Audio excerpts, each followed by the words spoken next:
ন্যূনতম 1 কোটি টাকা করে প্রত্যেককে। তারেক রহমানের সঙ্গে ডক্টর ইউনূসের বৈঠকের উদ্দেশ্য কি, এখান থেকে তারা কি আশা করছে? এমন একটি কথা আমরা ওই যে উড়ো থেকে উড়ো খবর থাকে না, এরকম উড়ো খবর হাওয়া থেকে পাওয়া, এরকম একটি খবর বলছে তারা একটি সেফ এক্সিট খুঁজছেন। বিষয়টি আসলেই সত্য কিনা ডক্টর নাজমুল হাসান কলিমুল্লাহ, প্রথমে আপনার কাছ থেকে জানতে চাই বিষয়গুলো কি ঘটছে। দেখুন,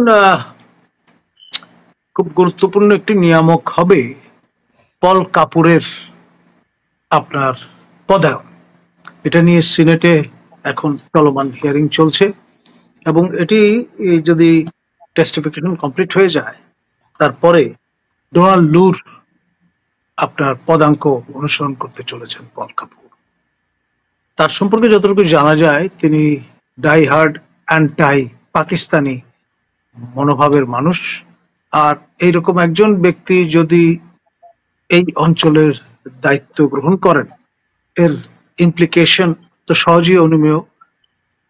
ইউনুস শাহী বা ইউনুস সরকারের যে হবনবে উইথ পাকিস্তান রেজিম সেটি সর্বজন বিদিত এবং সেখানে একটা বড় ভাটা পড়ার সম্ভাবনা দেখা দেবে। তখন এবার ফেরাও মোরে বলে অ্যান্টাই ভারতীয় যে জিগির এই রেজিমের পক্ষ থেকে তোলা হচ্ছে সেখানে হয়তো ভাটা পড়তে পারে। এখন এরকম একটি পটভূমিতে আপনার সামনে নির্বাচন, করিডোর, তারপর আপনার বন্দর ইস্যু, সবকিছুই কিন্তু এই পল কাপুরের অনুসৃত পলিসির উপরে নির্ভর করবে।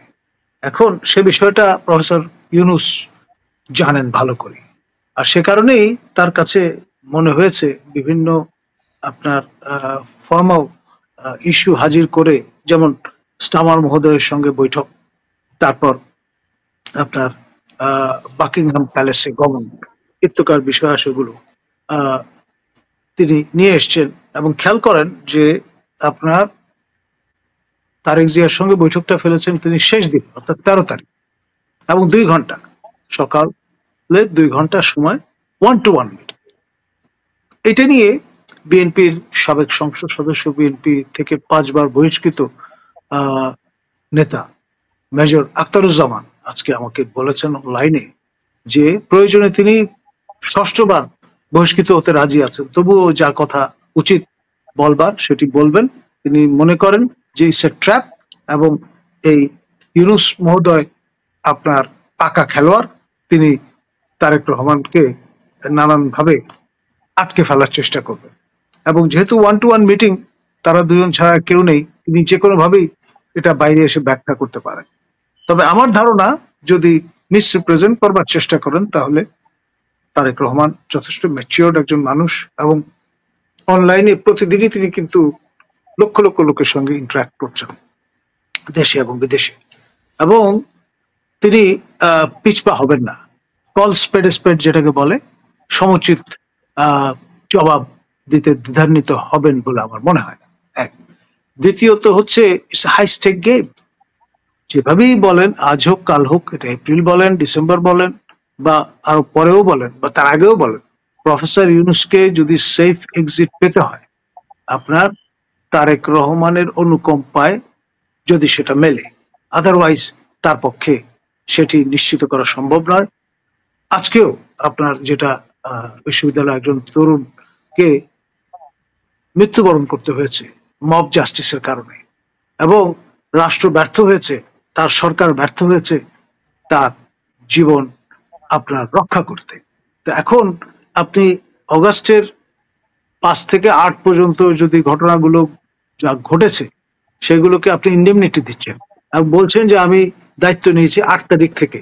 8 তারিখ অনওয়ার্ড দায় কিন্তু তার, এবং এখন এই দায় এড়াবার আর কোনো সুযোগ তাকে নেই। অসংখ্য মিথ্যা মামলা, হত্যা মামলা, তারপরে এই সর্বশেষ চপেটাঘাত তিনি যেটি পেলেন, মহামান্য সাবেক রাষ্ট্রপতি আপনার অ্যাডভোকেট আব্দুল হামিদ, ধরেই নেওয়া হয়েছিল যে তিনি আর ফিরবেন না, কিন্তু তিনি সবাইকে অবাক করে সবার মুখে ছাই দিয়ে তিনি কিন্তু ফিরে এসেছেন অসুস্থ শরীর সহ। এবং তিনি যে নিগ্রহের শিকার হয়েছেন, তিনি যে প্রোটোকল ডিজার্ভ করেন তা থেকে তাকে বঞ্চিত করা হয়েছে। কয়েকজন জনকীর্তক যারা তাকে আপনার বিদেশে যাওয়ার সময় আটকে দেননি, তাদেরকে কর্মচ্যুত করা হয়েছে। আমি মনে করি এর একটা রিড্রেস হওয়া দরকার, এবং যাদেরকে কর্মচ্যুত করা হয়েছে তাদের শপথে বহাল শুধু করলেই ক্ষান্ত হবে না, রাষ্ট্রের উচিত হবে তাদের আপনার ক্ষতিপূরণ দেওয়া। ন্যূনতম 1 কোটি টাকা করে প্রত্যেককে দেওয়া উচিত, তাদের শারীরিক, মানসিক এবং সামাজিক যে ক্ষতি হয়েছে তা পরিপূরণ করার জন্য। এবং এই টাকা কেন রাষ্ট্রীয় কোষাগার থেকে দিতে হবে সেই জাস্টিফিকেশনটা যারা এই প্রক্রিয়ার সঙ্গে যুক্ত তাকে হেনস্থা করবা, তাদের এটি বহন করতে হবে। অতীতে একবার আদালতের আদেশে এরকম 6 জন বিএনপির সংসদ সদস্যকে ক্ষতিপূরণ দিয়েছিল রাষ্ট্র। এখন সময় এসছে এই সবগুলো কড়ায় গন্ডায় আদায় করবার, কারণ দায়িত্বহীন ভাবে যা ইচ্ছা তাই করবার যে অবস্থাটা এখন চলছে এটি কোনোভাবেই সভ্য দেশে অ্যাকসেপ্টেবল নয়। এবং গণতন্ত্রের সূতিকাগার ব্রিটেনে গিয়ে হাজির হয়েছেন যেই মুখে, সেই মুখ যদি দেখাতে হয় তাহলে এই সবকিছু দায় অবশ্যই তাকে দায়িত্বের সঙ্গে গ্রহণ করতে হবে। ডক্টর কলিমুল্লাহ, আপনি মোটামুটি একটা সামারি করে দিলেন গত এখনকার চলমান ঘটনার, ফলে আমরা বুঝতেই পারলাম। কিন্তু খুব সুনির্দিষ্ট করে আমার যেটি জানতে ইচ্ছা করছে যে তারেক রহমানের সঙ্গে তার বৈঠকের কারণটি কি? অনেকগুলো স্পেকুলেশন আছে, এর মধ্যে একটি বড় হচ্ছে যে ডিসেম্বরে নির্বাচন হবে নাকি এপ্রিলে হবে। বিএনপি বলেছে যে তারা ডিসেম্বরে নির্বাচন চায়, ফলে তিনি কি তাহলে তারেক রহমানকে এপ্রিলে নির্বাচনে রাজি করানোর জন্য গেছেন? এটি একটি প্রশ্ন। দ্বিতীয় প্রশ্নটি হচ্ছে যে তিনি কি নির্বাচনের পরে এই সরকারের উপর অসংখ্য মানুষ ক্ষিপ্ত, আপনারা জানেন, তারাই কি, এবং তারা একটি অনির্বাচিত সরকার, তারা কি কোনো সেফ এক্সিট চান? এটা আরেকটি প্রশ্ন। আরেকটি প্রশ্ন এই বৈঠককে ঘিরে আসছে, সেটি হচ্ছে বন্দর এবং করিডোর সংক্রান্ত, যেটি অবশ্য তারেক রহমান আগেই বলে দিয়েছেন এটি নির্বাচিত সরকারের কাজ। তিনি কি এটি নিয়ে তারেক রহমানের কাছে কোনো দেন দরবার করতে গেছেন কিনা? মোট 3টি প্রশ্ন আপনাকে রেখেছি।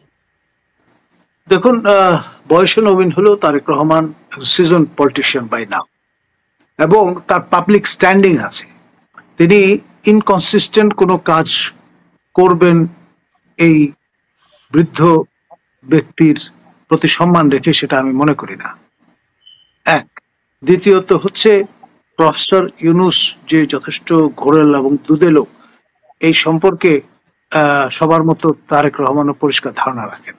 সুতরাং তার থেকে কথা আদায় করে 7-5 বুঝিয়ে একটা কিছু করে ফেলবেন সেটার সুযোগ আছে বলে আমি মনে করি না। ইউনূস অরাজনৈতিক ব্যক্তিত্ব, রাজনীতিকরণে বিশ্বাসী একজন মানুষ, তার সঙ্গে তারেক রহমানের কোনো তুলনা চলে না। তারেক রহমান জন্ম থেকে তিনি কিন্তু একটা রাজনৈতিক বলে বেড়ে উঠেছেন। তার মা এবং বাবা দুজনেই রাজনীতিবিদ হিসেবে রাষ্ট্রীয় দায়িত্ব পালন করেছেন, একজন প্রধানমন্ত্রী, একজন রাষ্ট্রপতি হিসেবে। সুতরাং এইরকম একটা প্যাডিগ্রি সম্পন্ন ব্যক্তি, তাকে আপনি মানে 7-5 বুঝিয়ে একটা কাজ করিয়ে নিতে পারবেন, এই রকমের দুঃসাহস এবং ধৃষ্টতা কারো থাকা উচিত নয়। জি, বুঝতে পারছি। আর সেফ এক্সিটের ব্যাপারটি? আর ওই যে যদি আপনার ইফ হি বিহেভস এবং ডিসেম্বরের আগে যদি নির্বাচন সত্যিকার অর্থে আপনার আয়োজন করতে পারেন, এবং সেটি যদি তার ভাষায় সেরা নির্বাচন হয়, তাহলে তার বাঁচোয়া। তাহলে হয়তো নির্বাচিত সরকার যারাই আসুক তারা হয়তো বিষয়টা বিবেচনা করবেন, যারা নির্বাচনের বাইরে থাকবেন তারাও বিষয়টা বিবেচনা করবে যে না, একটা প্লুরাল স্পেস তৈরি হয়েছে, দেশটা একটা স্থিতির মধ্যে যাচ্ছে। জি, বুঝতে পেরেছি। তুর্য কাজী, আপনাকে আরো একবার স্বাগত জানাচ্ছি। দেখুন, ডক্টর মোহাম্মদ ইউনূস ক্ষমতায় এসেছেন 10 মাস, এর মধ্যে এই ইংল্যান্ডের সফর সহ তিনি বিদেশ গেলেন 11 বার। এটি বলা হচ্ছে যে আগে কোন সরকার প্রধান এরকম প্রত্যেক মাসে একবার করে বিদেশ সফর, এরকমটি হয়নি। এটিকে বলা হচ্ছে তিনি বিদেশ সফরের নেশা তার। হ্যাঁ, এটি কিভাবে ব্যাখ্যা করবেন এবং এতে বাংলাদেশের কি লাভ হচ্ছে বলে আপনার মনে হয়? দেখেন, শকুন বাঁচে 20 বছর, 20 থেকে 40 বছর। কবুতর, ঘুঘু এরা বাঁচে 3 থেকে 5 বছর। হায়না বাঁচে 20 থেকে 40 বছর। হরিণ বাঁচে 3 থেকে 5 বছর। আমরা সারাক্ষণই আলোচনা করছি ইউনূস কি করছে, ইউনূস কি করছে, ইউনূস কি করছে। আমরা আসলে আমরা কি করছি এইটা নিয়ে কিন্তু আমরা ভাবছি না। আমাদের কাজটা কি? আমরা কি করছি এইটা নিয়ে আমরা ভাবছি না। আমরা দেখেন চাতক পাখির মতো চেয়ে থাকি আমাদের প্রধানমন্ত্রী আমাদের কি নির্দেশনা দেন, আমাদের নেতারা আমাদের কি নির্দেশনা দেন, আমাদের বুদ্ধিজীবীরা আমাদের কি দিক নির্দেশনা দেন।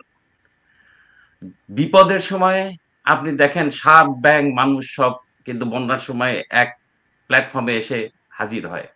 তো আমরা কিন্তু আসলে আমাদেরকে ইউনাইটেড করছি না। আমরা ওদেরকে সংগঠিত হওয়ার জন্য এইসব আলোচনা করে তাদেরা তো ষড়যন্ত্রই করেছে। মোটা দাগে তো ষড়যন্ত্র। এবং এই ষড়যন্ত্রে আপনারা তারেক জিয়াকে বলছেন যে অনেক প্রিসাইজ পলিটিশিয়ান, অনেক এতদিনে উনি ইয়েছে। আপনাদের খেয়াল আছে নিশ্চয়ই শিবিরের এক অনুষ্ঠানে যে সে বলেছিল শিবির আর ছাত্রদল এক মায়ের পেটের 2 ভাই। তো এরা তো এপিট আর ওপিট। কেউ কোটটাই পরে আছে, কেউ পায়জামা পাঞ্জাবি দাড়ি লাগিয়েছে। ব্যাপারটা তো একই। তো আমাদের প্রধানমন্ত্রীর আমি আগে আত্মসমালোচনা করব। আমরা কি ভুল করেছি এবং আমরা কি করতে পারি। আমাদের প্রধানমন্ত্রীর জন্য যে আমরা চেয়ে বসে থাকি, প্রধানমন্ত্রীর যেসব ক্লিপগুলো আমাদের সামনে আসছে, আমরা দেখতে পাচ্ছি উনি অ্যাড্রেস করছেন আওয়ামী লীগের ছাত্রলীগ, আওয়ামী লীগ তাদের উপর অত্যাচার হয়েছে, নিশ্চয়ই হয়েছে। সাধারণ মানুষের উপরেও তো হয়েছে। আমরা কি ভেসে এসেছি? আমরা ওনাকে ভোট দেই না? আমরাই তো ওনাকে ঢাল হিসেবে, উনি ফিরে আসুক। গ্রেনেড হামলার সময় নেতাকর্মীরা তাকে মানব ঢাল হিসেবে বাঁচিয়েছে না? বাংলাদেশের মানুষ তাকে দিয়ে দিবে। আমাদের তো কারণ জনগণের উপর নির্ভর করা উচিত। আমাদের জনগণের মানুষকে উদ্বুদ্ধ করা উচিত, যে যেখান থেকে পারি, যতটুকু শক্তি আছে। আপনাদের মতো সুলতানা রহমান আরো আমাদের দরকার। কয়জন ইউটিউবার সেইভাবে আপনারা কি এইভাবে ভূমিকা রাখছেন? আমরা কেন পারছি না, এইটা আমাদের আসলে আগে সমালোচনা করা উচিত। আপনি দেখেন আওয়ামী লীগের নেতারা আর কতদিন এই বালিশে মুখ লুকিয়ে বসে থাকবে, তাই না? আমাদের তো একটা, ধরেন আমরা তো সাধারণ মানুষ। আপনি একজন নেতা হলে আপনি আপনি বঙ্গবন্ধু তো চলে গিয়েছিলেন, বঙ্গবন্ধুকে ধরে নিয়ে গেছিল পাকিস্তানে, যুদ্ধ থেমেছিল। আমরা কেন ডাকতে পারছি না? আমরা কেন এখনো প্রবাসী একটা সরকার তৈরি করতে পারছি না? আমরা কেন পৃথিবীর বিভিন্ন দেশে আমাদের নিজস্ব লোকদের পাঠিয়ে আমরা ক্যাম্পেইন করতে পারছি না? আমরা কেন ট্রেনিং নিতে পারছি না? আমরা কেন ঝাঁপিয়ে পড়তে পারছি না? এটাই আমার কথা। যে কারণ ডক্টর ইউনূস কি করছে, তারেক জিয়ার সাথে কি পলিটিক্যাল, এটা তো তাদের নানা রকমের ইকুয়েশন, তাদের বাঁচার। এবং ডক্টর ইউনূসকে বাংলাদেশের মানুষ বাঁচতে দেবে না। তাকে এখানে এর এর কড়ায় ঘন্টা হিসাব দিয়ে যেতে হবে। হ্যাঁ, একদম পাই করে হিসাব দিয়ে যেতে হবে। যত রক্ত ঝরিয়েছে তিনি, এই তো স্নাইপার বেরোলো, একটা বেরোলো, আরো বের হবে। আরেকটা অসমর্থিত সূত্রে জানা গেছে কুমিল্লায় পাওয়া গেছে। হ্যাঁ, এই যে মানে এগুলো তো আপনি এই ডট গুলো মেলালেই তো সাদা। এবং প্রধানমন্ত্রী আমাদের হিসাব দিচ্ছেন উনি কি করেছেন। উনি কি করেছেন এটা আমরা জানি, আমরা দেখতে পাই, আমরা ভোগ করেছি। ওনার এই কথা বলার দরকার। ওনার যারা প্রেস উপদেষ্টা ছিলেন তারা কি করছেন, তারা এইসব কথা বলবেন। প্রধানমন্ত্রী আমাদের ডাক দিক, প্রধানমন্ত্রী ফিরে আসুক। কয়জন মানুষকে ফাঁসি দেবে, কয়জন মানুষকে তারা জেলে ঢুকাবে? আসেন না, আমরা সবাই ঝাঁপায় পড়ি। আসেন একসাথে সবাই ঝাঁপায় পড়ি। আমরা আর কতদিন এরকম কে আমাদের ঠিক আছে মোদি সাহেব আমাদের হেল্প করবেন, আমাদের ইন্টারন্যাশনাল, আমার দেশের মানুষ। আপনি দেখেন তো এই যে আন্দোলনটা হয়েছে, বিএনপি তো 15 বছরের আর কি আন্দোলন করেছে, কিছু ছেড়তেও পারে নাই, কিছু ফেলতেও পারে নাই, তাই না? যতক্ষণ পর্যন্ত সাধারণ মানুষ মাঠে না নেমেছে। এবং সাধারণ মানুষকে মাঠে নামিয়েছে কারা? সাধারণ মানুষ কি বিএনপি জামাতের কথা মাঠে নেমেছে? মোটেই না। সাধারণ মানুষ কিন্তু নেমেছে, যাদের একটা নিরপেক্ষতা, মিনিমাম নিরপেক্ষতা ছিল, তারা যখন মাঠে নেমেছে। আমি সম্মান রেখেই বলতে চাই, কলিমুল্লাহ ভাইয়ের আমি দীর্ঘদিনের ফলোয়ার, আমি দীর্ঘদিন ধরে তার ফলো করি। কলিমুল্লাহ ভাই কাউকে অসম্মান করে কথা বলতে পারেন না। কলিমুল্লাহ ভাই কি জুলফিকার আলী ভুট্টোকে মহোদয় বলেন, টিক্কা খানকে মহোদয় বলেন? তাহলে কলিমুল্লাহ ভাই নাহিদকে মহোদয় বলেন কেন? আমার এটা একটা কলিমুল্লাহ ভাইয়ের কাছে প্রশ্ন, বিনীত প্রশ্ন। আপনি কেন, আমরা কেন ভোকাল হতে পারি না? আমরা কেন, আমরা যেটা দেখেন স্বাধীনতার প্রশ্নে, আমার মায়ের প্রশ্নে, আমার মাটির প্রশ্নে, আমার দেশের প্রশ্নে কোনো আপোষ নেই, সেখানে কোনো গ্রে লাইন নেই, সেখানে কোনো সুবিধার ব্যাপার নেই। আমরা যতক্ষণ পর্যন্ত এই জিনিসটা অনুভব করব, আমরা যতক্ষণ পর্যন্ত সাধারণ মানুষের কাছে পৌঁছাবো, প্রধানমন্ত্রী সাধারণ মানুষকে অ্যাড্রেস করছেন না, প্রধানমন্ত্রী আওয়ামী লীগের অ্যাড্রেস করছেন। আমরা তো আওয়ামী লীগ করি নাই, কিন্তু আমরা তো সারা জীবন স্বাধীনতার পক্ষেই থেকেছি। আমাদের কেন ইউনাইটেড করছেন না? আমরা যতক্ষণ না জাগবো, এই ইউনূস শকুনের মতো আরো ধরেন 50 বছরে বেঁচে থাকলে আমি অবাক হব না।